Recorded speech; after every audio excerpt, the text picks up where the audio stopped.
As U.S. officials and politicians condemn China over a controversial new national security law and related crackdowns on pro-democracy demonstrators in Hong Kong, there's also been unrest on America's streets. Police in Hong Kong moved to disperse demonstrations against the law in recent days by firing tear gas and using a water cannon. After an unarmed black man named George Floyd died following an incident with police in which an officer knelt on his neck, protesters took to the streets in the city of Minneapolis on Tuesday night. Minneapolis police, dressed in riot gear, fired tear gas at the demonstrators. Tear gas is considered a chemical weapon and is banned in warfare by most countries, including the U.S. Police are permitted to use it in a domestic capacity as a riot control agent. Many on social media drew comparisons between the tactics of police in Hong Kong and officers in Minneapolis. Police in Hong Kong and Minneapolis, Minnesota, had something in common this week. They both used tear gas on protesters.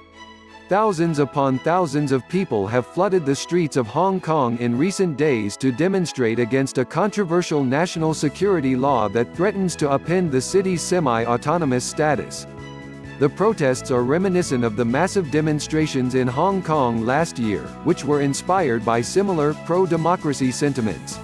Hong Kong police recently arrested over 100 people, largely on charges of unlawful assembly, and fired tear gas and used a water cannon in an effort to break up the demonstrations, as some involved reportedly threw bottles at the officers.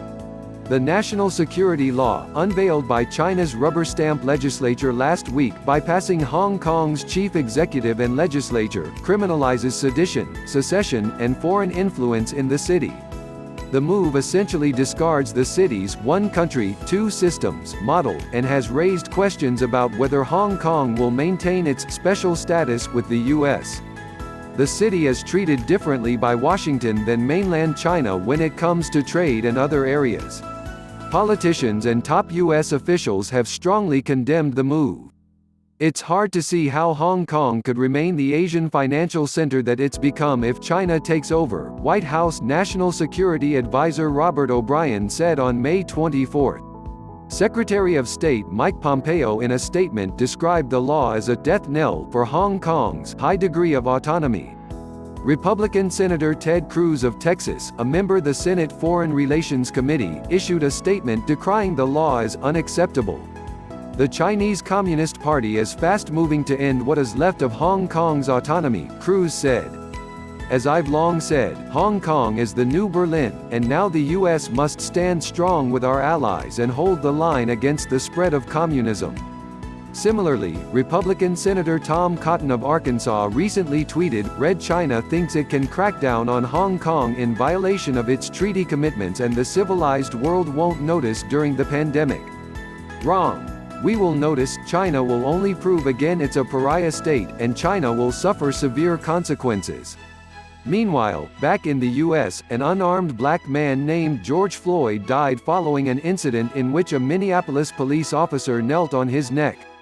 A video of the incident showed Floyd moaning and pleading with the officer to get off of him, shouting, "I can't breathe. My stomach hurts. My neck hurts. Everything hurts. Please. Please. I can't breathe, officer. I cannot breathe. I cannot breathe," Floyd could be heard saying in a video of the deadly encounter, filmed by a bystander. Police said they were responding to a forgery in progress. 4 of the officers involved were fired, but Floyd's family wants them charged with murder. The fatal incident, which took place on Monday, prompted protests in Minneapolis on Tuesday night. Police in riot gear fired tear gas and projectiles at the protesters as the demonstrations became unruly. A police car was vandalized.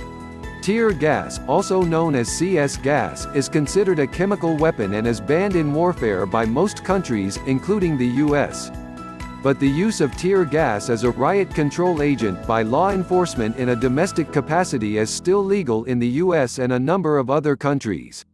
The use of tear gas in Minneapolis on Tuesday prompted a great deal of discussion on social media, including comparisons with the tactics of police in Hong Kong. Some also noted that gun-toting protesters who recently demonstrated against coronavirus restrictions in Michigan were not met with force of this nature. The protests in Hong Kong and Minneapolis, and the use of tear gas to disperse them, occurred amid the coronavirus pandemic. The novel coronavirus, which causes the disease COVID-19, is known to lead to shortness of breath or difficulty breathing, among other symptoms. Centers for Disease Control and Prevention's website states that riot control agents such as tear gas can lead to chest tightness, coughing, choking sensation, noisy breathing, wheezing, and shortness of breath.